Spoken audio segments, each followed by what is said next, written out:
Un 14enne per poco non annegava mercoledì pomeriggio nei pressi di Piazzale Roma, mentre stava camminando è scivolato ed è caduto nelle acque del Canal Grande vicino agli imbarcaderi dei vaporetti.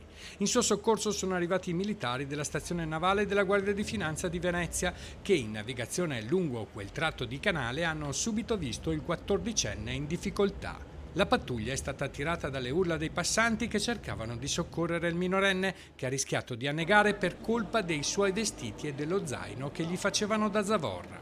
A bordo della barca della Guardia di Finanza il giovane ha ricevuto le prime cure, fortunatamente se l'è cavata solo con un grande spavento, poco dopo è stato affidato alla madre.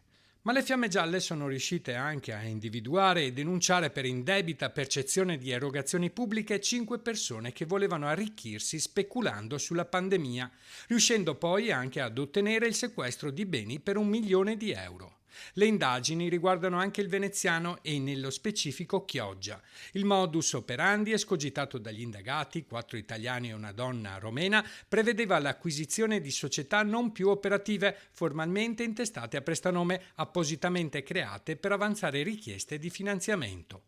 Per garantirsi il credito bancario, gli indagati, tra i quali figura anche un consulente aziendale, hanno creato falsa documentazione contabile, gonfiando i bilanci delle società e predisponendo documenti relativi a progetti da realizzare.